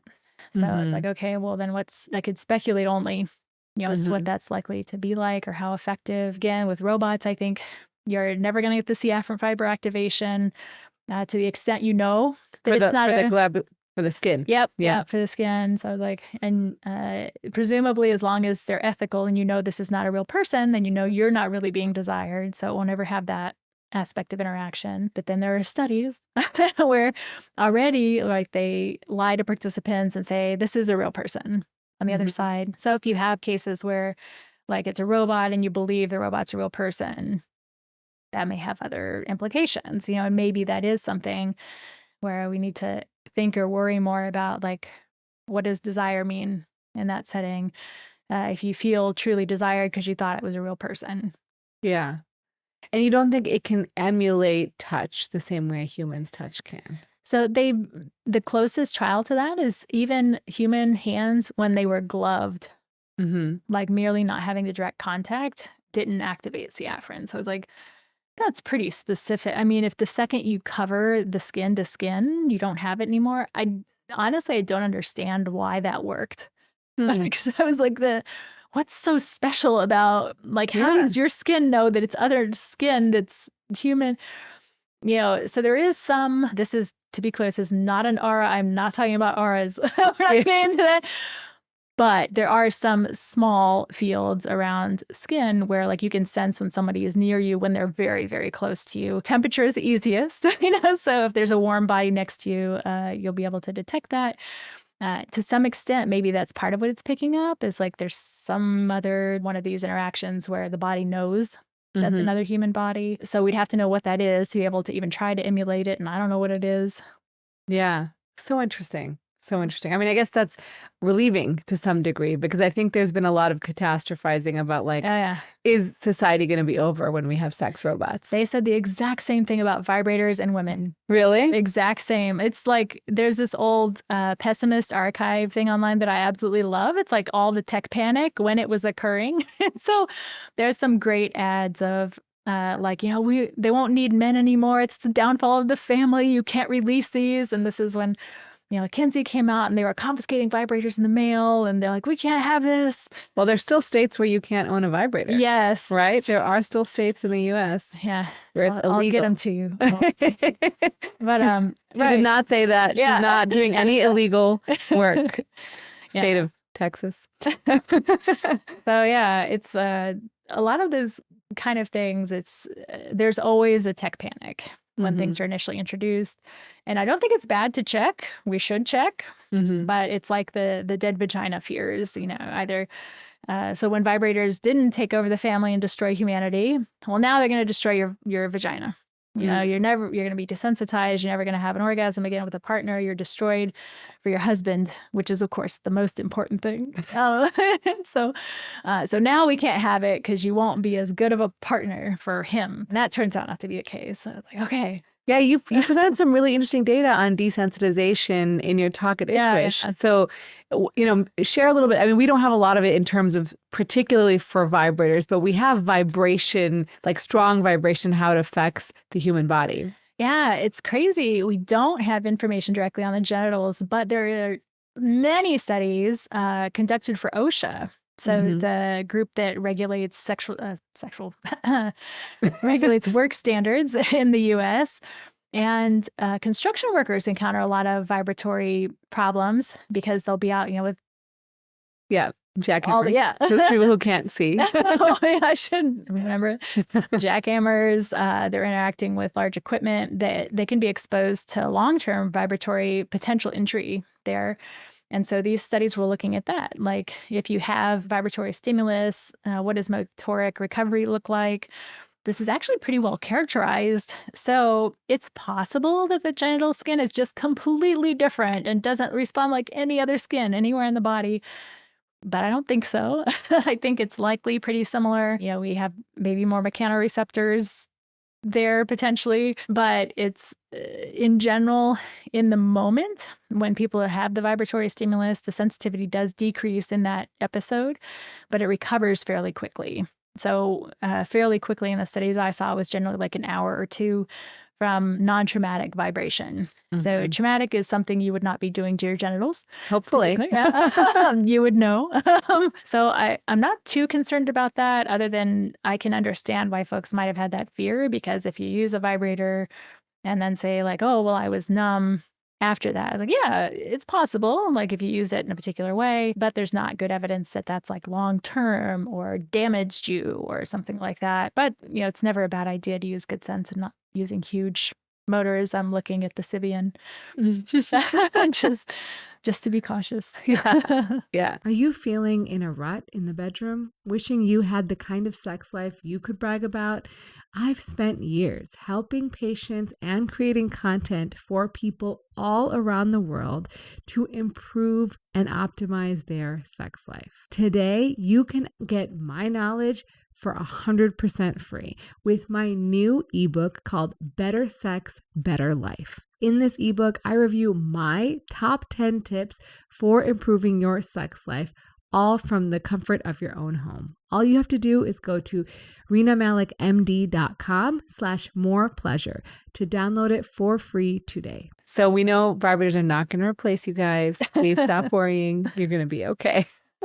I think, I tell people, yes, you could get habituated to a certain type of sensation that could happen with death grip type, like very strong masturbation. It can happen with vibrators. But, again, I think you just got to take a little break and try some other things and introduce novelty, as we discussed. Yeah, I'd like to say it can also happen with different vaginas. So, because people often are saying like, oh, you could hold it wrong. You could do that. It's like, well, it's just getting used to. Right, exactly. So yeah. It's like, yeah, if this partner had that type of vagina, another one may differ.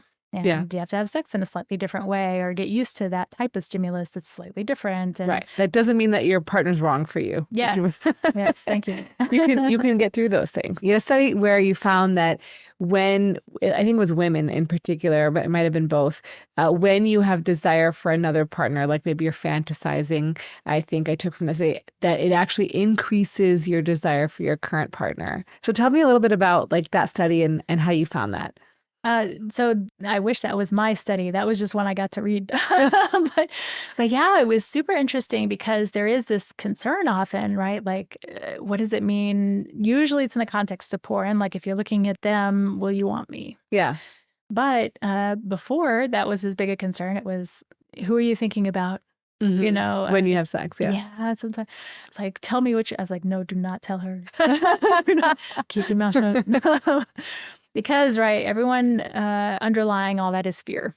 Yeah. It's, you know, are you going to leave me? Is this relationship stable? Are we safe? Are we? So that study had people think about their current sexual partner or another desired sexual partner, and then report on their experience of desire for their current sexual partner, depending on what condition they'd been assigned to, and found that the partner they did not currently have, but had a want for, still facilitated arousal for the current partner, which I thought was super interesting and helpful to be able to say, like, if you open your big stupid mouth and say what was on your mind, and you're trying to do repair and say, like, this doesn't mean I actually want that person necessarily. I mean, right? It just increases arousal, It right? increases arousal. Yeah. Like similar ways to porn or toys or, you know, anything we might do. We do things in our head to like get into it.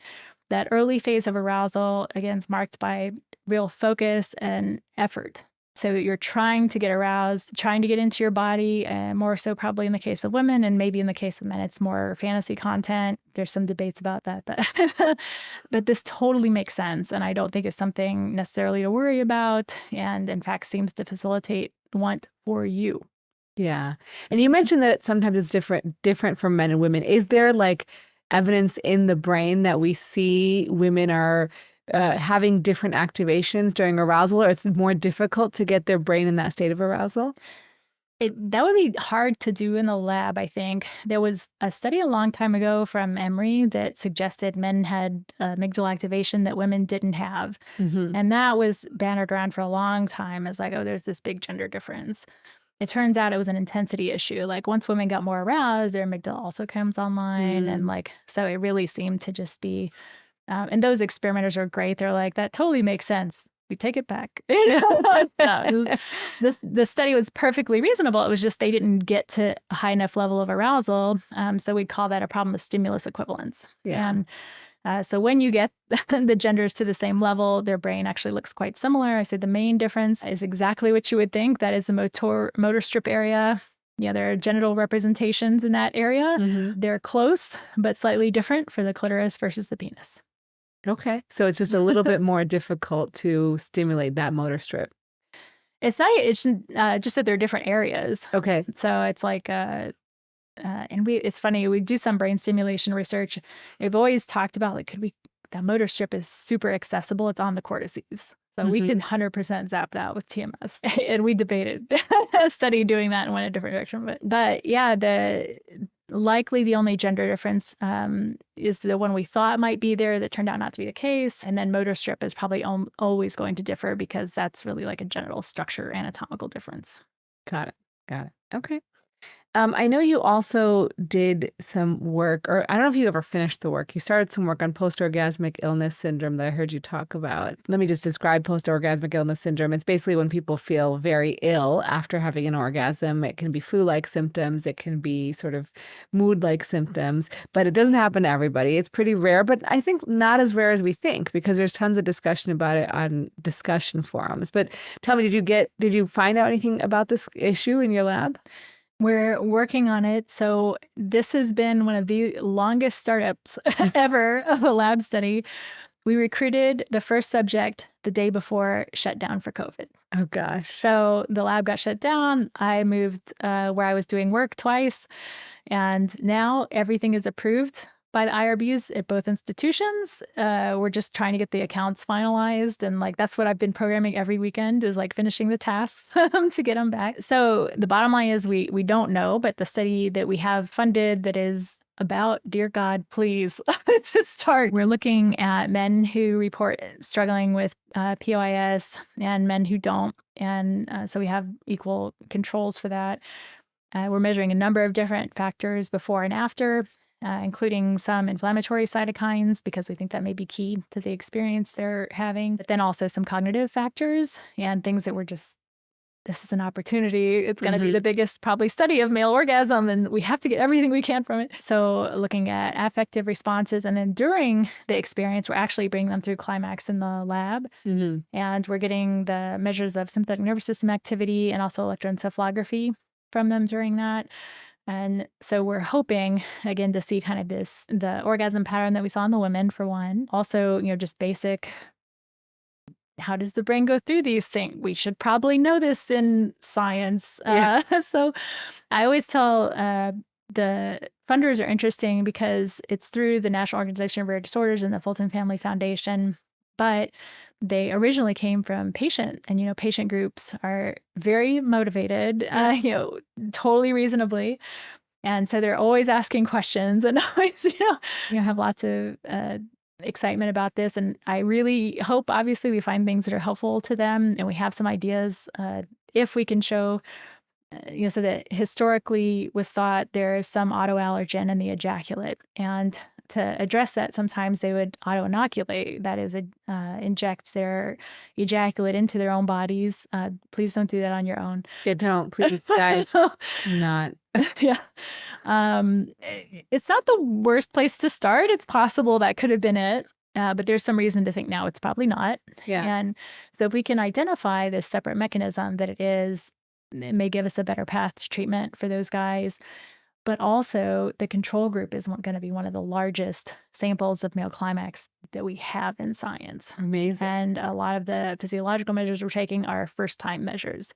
So we're really excited. This is why we have stuck with it for years, trying to get this thing started. Now, we might be recruiting before the end of the year, but I'm not sure. How can people join if they want to be a part of it? So I have social media that we absolutely will post those ads on, and especially the patient group. So if you're struggling in that space and are in or will be in Los Angeles, then we're happy to coordinate with folks who are coming from out of town. When we've done these kind of rare population studies in the past, we can't fly you in. I wish we could, but we'll cover your parking. Yeah, guys, research funding is never as robust as you'd like it to be. Yeah. Yeah. Speaking of orgasm, but also ejaculation, premature ejaculation is sort of particularly not acquired, but congenital, something lifelong premature ejaculation. Is there something that you see in the brain that puts somebody at higher risk for premature ejaculation? I mean, the theory somewhat is there's an imbalance between parasympathetic and sympathetic nervous systems that causes it, but I'd love to hear from you. Yeah, in mind domain, it's reward sensitivity. Yeah. So there have been a few studies just showing kind of enhanced or increased activation in ventral striatum relative to other male populations. So these are folks who may just be easier to excite. Interesting. I was like, wow, well, that's a really direct interpretation. That makes sense. Makes sense. It's a little sad because I don't know how you could even target that. Necessarily. Well, if you want to get fancy, yeah. So the main forms of brain stimulation in science are transcranial magnetic stimulation, or TMS, and direct current stimulation, or DCS. The latter one is fairly weak, very debated as to whether the effects seen with it are reliable. They might be. TMS is FDA approved for depression treatment, like 20 years-ish now, and is being widely applied, in other diagnoses. But they're working a lot with ultrasound. So the problem with TMS, especially DCS, but TMS also, is when you go deeper in the brain, it hits everything on the way down.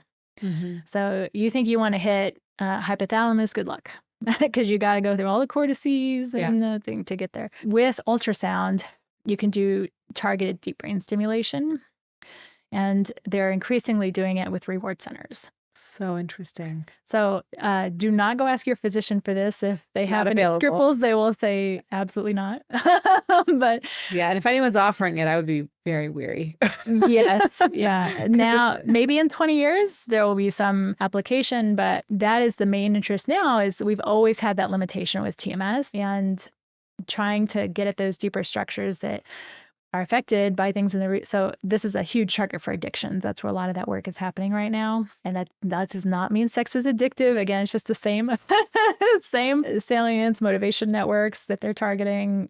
Brain lobes are not specific. So there is no sex center in the brain. You mentioned that too. There's not like an area that you can zap that is sex in the brain. So there's going to be a lot of work being done on that space that should affect reward sensitivity. I would be surprised if it can't be applied in that way. Total speculation. Interesting. All right. Well, that's exciting. So you told me one study you're working on. Anything else you want to let us know that you're working on right now or excited about? Yeah, we have a couple of things. So the one that I just got data in last week. So this is passion, guys. If those of you are watching, you can see true passion on her face. That's what it is.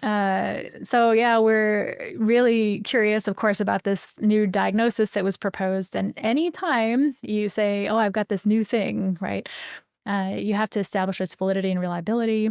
And they've done quite a lot of work with construct validity. So this idea of compulsive sex, it's like if you have compulsive sex, it has to also have these issues and those issues, and this kind of a person should also have those kind of personality. There's quite a lot of research going on in that space, but they haven't done discriminant validity work. Mm-hmm. So that is, you also have to show that this thing that you say is new and novel and should be distinguished is not just something we already know. This is, again, first look, so don't hold me to it. But we have all these data from men online who have varying levels of problems with compulsive sexuality defined in the novel way that they're defining it for ICD.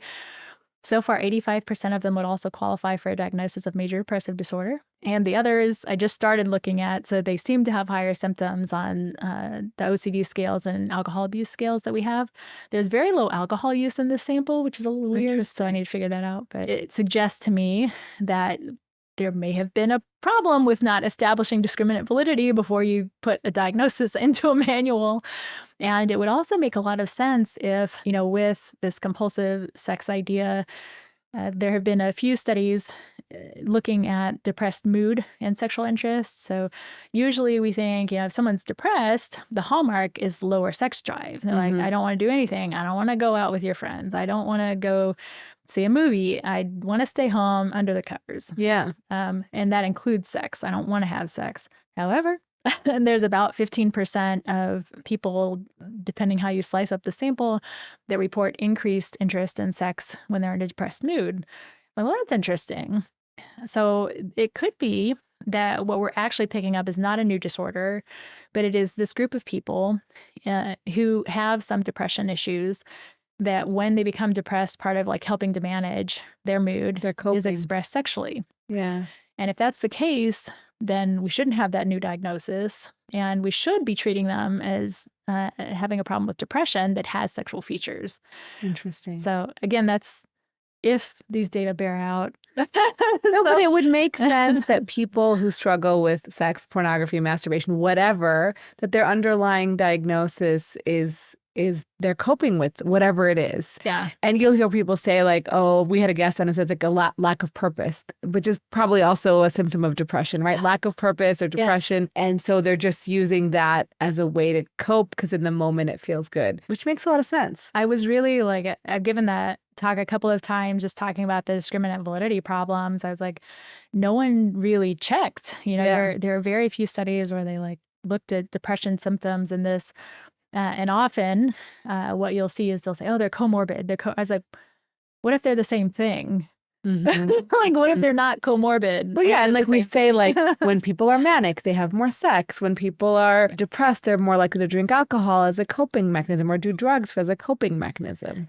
Yeah. So that's the question is like, I think with alcohol, it could just be part of depression, right? But it's like, it has to have other things to be established as independent. And my read of it, I haven't done the alcohol work as much recently. I used to do direct administration in the lab. We got people drunk, showed them porn. It was great fun.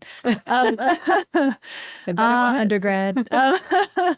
But my read is like there's still pretty good data that, there's reason to look at alcohol abuse separately also, has some distinct features. So if these data bear out, it's like, that's the question is like, okay, now the pushback is this isn't different. So you really need to demonstrate that this is not just depression. So, of course, yes, it could be a part of mania diagnosis, and you have to rule out, side effects of Parkinsonian medications and all these things that could cause hypersexual behavior, impulsivity disorder, secondary to a head injury. Like there are plenty of other things, and that's why I have to check my 15% compulsive folks who didn't have immediate high depression symptoms. But to me, I was like, it's a hopeful message to me, because even if we made a mistake putting that diagnosis in and it's not distinguishable, then it means we have good treatments that we know work. And maybe we just need to fashion them with that particular symptom in mind. So I would so much rather have that be the case than think oh, we've got to develop a new treatment that's around reducing pleasure, shaming sex. I was like, please, let's not do this again. It's just a very risky place to push. So if we need a new diagnosis, we need it, but I just don't see the evidence for it currently. So those are data I'm excited about. The other paper I think we're close to submitting is one on false conspiracies in these anti-masturbation, anti-pornography groups. We're working on one that's a little different for me. It's like a history of Carezza. So I had no idea what this was when I first started. And so what is it? Because I don't think the audience. Yeah. So Carezza, it used to be a practice, is now like a religious belief. So people used to be kind of like the Oneida movement in the US, where they abstain from intense sexual pleasure. So they don't orgasm for sure, but they all often also don't do anything that's intentionally pleasurable, because they think it's harmful to have those intense kind of experiences. More recently, there are groups in the US and Scotland that say it's now a spiritual practice, and they justify it with this apocryphal book of the Christian Bible, saying, oh, there's this marital chamber where, Jesus actually went into the bridal chamber, and you can see in this language, it's saying he didn't climax. I was like, what? So I came across this group because in studying the abstinence folks and the semen retention people, they were just all infused in there, and they were writing letters to Congress to try and get this anti-porn legislation passed. I was like, who are these people? Are we really doing this again, this masturbation shaming thing? And it's actually really interesting, because it used to be, again, just more like a semen retention kind of practice. But now they're like, if you're abstinent, you'll transcend the physical and give birth to a non-physical fetus. I was like, huh? Okay. So I've given a couple of talks about that, but history is not my space. Anthropology is not my space. So I'm trying to move slowly and try and understand the literature. There's a little bit written about Carezza, but very little on kind of the modern movement. But it's a huge anti-masturbation movement that seems to be fired right back up. And I was like, please don't do this to us again. It's us scientists, we fought this fight a long time ago. I don't want to have to fight this again. There's one paper where we're kind of looking at the history of that movement and what do they believe and what's the rationale. So they're saying every time you have a climax, you have a 2-week hangover. And the purpose of that in biology is to break your relationship up so that you spread your seed. Okay, but there's no 2-week process. There's nothing that supports that physiology. Yeah. So it's a very funny space, but those are some of the things we're working on. It's some of it is very psychophysiological, these lab studies, and some of it is stuff that's online, and now even a little history, just because at some point I was like, okay, I just have to understand the paper because I don't know what's happening here. So yeah. I think there's the tough part about being in the sexual research space or in the sex space in general is that people have very strong moral feelings about things. This is all bad. This is horrible. And I think our job is really to reduce shame and allow people to enjoy pleasure and not feel shameful about it, right? Because I think there's so much value in pleasure, connection, intimacy, orgasm, right? And people are making it more than it needs to be. Yeah, in many cases. And I always worry that there may be some health application we're missing. It's as many people as take sleep meds in the US. Could we use masturbation in a strategic way to reduce reliance on sleep medications? There are natural endogenous opioids that we get with sexual arousal and climax. Can we use some of that to help with pain management or chronic pain disorder? Could we use any of these in managing mood disorders? Like they feel good, they're pleasurable. Why are we saying that you shouldn't use them in that way? Is there a way to do that in a healthy or structured, repetitive way? Like there's so many potential applications there. And I hate that we're just throwing them all out because we're saying like sex is only for this. Yeah. And historically, as urologists, we used to prescribe masturbation or at least sex, whatever, some form of, it could be masturbation, could be sex, but 3 times a week for prostatitis. Like I remember you would write a script when I was a medical student, like, I mean, it was still not commonplace, but there were some older urologists who would like literally write a script like climax 3 times a week. Here you go. I don't know how effective it was, but but there was that discussion of like, can these things help, right? Because prostatitis is a painful condition, and if you think back to even female history, they were prescribing climaxes for hysteria and for all these things, right? Yeah, that's an interesting. So there's this totally, sorry to go one off, but always going to keep you in here. But it turns out I ended up doing the review on this paper. So the famous book that kind of launched this idea that vibrators were invented to like help doctors who were treating women with hysteria. Blah, blah, blah. It could be that some piece of that still exists somewhere, but the original book, the citations were not accurate. And so they actually these scholars went back in and dug up the original. And I remember when I was doing the review, I was like, there's no way this is wrong. I went myself and I was like, you need to publish it. I'm normally like I think of myself as a tough reviewer. And I was like, you need to publish this immediately. I was like, this is a huge myth that I think, again, like there could be some piece of it, like maybe I would totally believe that people thought that was hysteric and that women needed this or that. Yeah. But that vibrator myth thing was so interesting that it just, like somebody kind of read the old documentation in a way that wasn't really written. Interesting. No, I hadn't heard the vibrating. I heard they were doing like pelvic massage, which was basically basically stimulating genitals to orgasm to treat hysteria, which I think that's accurate. I don't know. Yeah, I don't know how much of that's wrapped up in the vibrator weirdness. Maybe, yeah, I don't know. Interesting. Yeah. I have not fact checked that, so I don't know. Yeah, I'd say that's where I was trying to draw. I was like, I know the vibrator thing, like it turned out to be, but if you get a chance to look at some of those old citations are super interesting. Just see like how they actually wrote, like there's an old book called Frigidity of Woman that I was given as like a graduation gift from an advisor. He's like, you do not just, he's like, no, it's like the original. I was like, okay. But they're super interesting just to see like how people used to write about some of these issues and how some of it hasn't changed. Yeah. And they're really interesting documents. All right. So where can people find you? Probably easiest on libroscenter.com. So LIBEROS Center. We'll put the link in the show notes in the description. So we end our podcast by asking sort of questions and it doesn't have to be about sex, research, whatever you want. Mm-hmm. But what's something you know now in your life that you wish you knew earlier? Yeah, sex would be a tough one. I wouldn't want it. I mean, I think because some of the,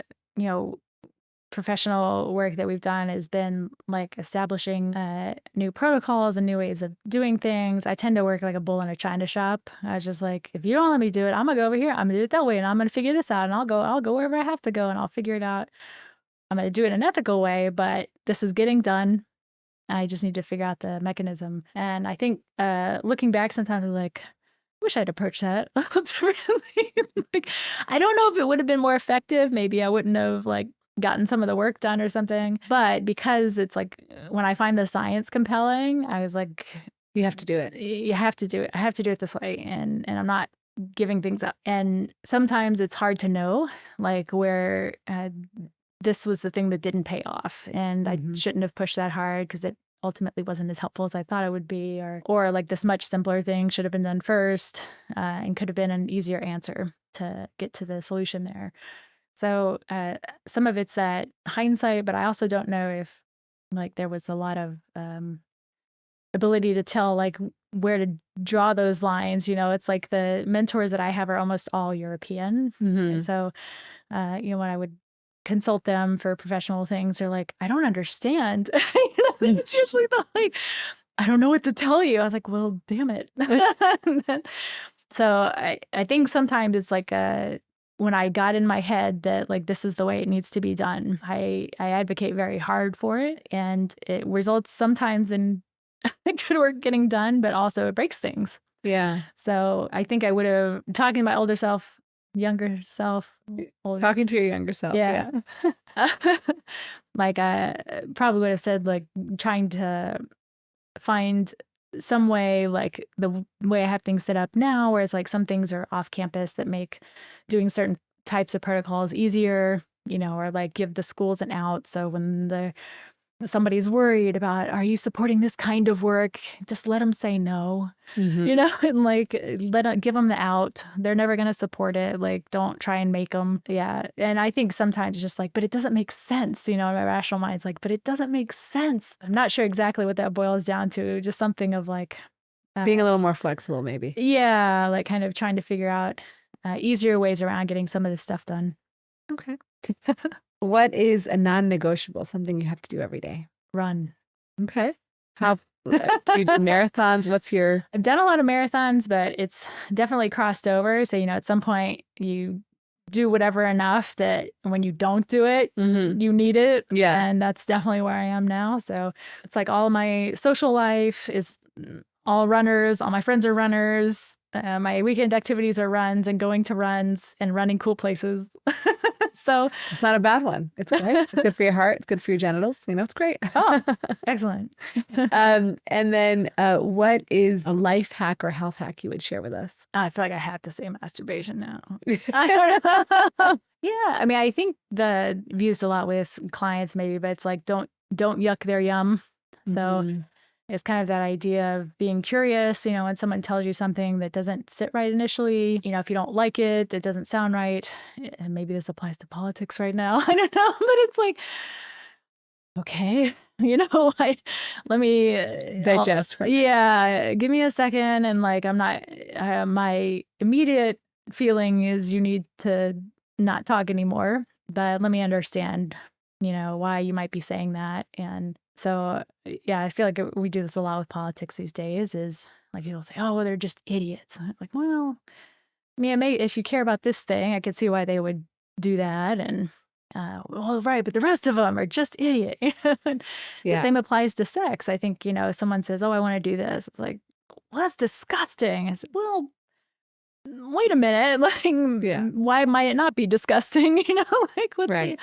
So yeah, maybe just approach with more curiosity and don't yuck their yum, if they're asking for something. I think that's fair. And then lastly, if you couldn't be a sex researcher, what would you be? It'd probably be another type of scientist, but I've also said electrician. That makes sense. So yeah, it's like getting into building a lot of instrumentation in the lab. I am definitely not an electrician, but it's fun because a lot of psychology, I think, is very squishy, even in neuroscience. Like, if the brain area doesn't light up, you just lower the T threshold or decrease the voxels in the cluster. You can do a lot massaging around, but in electronics, I feel like it works or it doesn't work. And if you set the circuit up correctly, it's so gratifying when like the vibrator turns on when you send the pulse. You're like, yes. So it's unreasonably satisfying. So yeah, maybe another type of engineering or electrician of some form. Cool. Very cool. Well, thank you so much. Yeah, thanks for going through all this stuff. Yeah, covered so much. It's really helpful. I hope. Comment below. Let us know what you think. Thank you guys so much for joining us on today's episode of the Rena Malik MD podcast. If you guys enjoyed this episode, please do me a favor, leave me a rating or review on Apple or Spotify, and share this podcast with your friends. It means the world to me. And as always, remember, take care of yourself because you're worth it.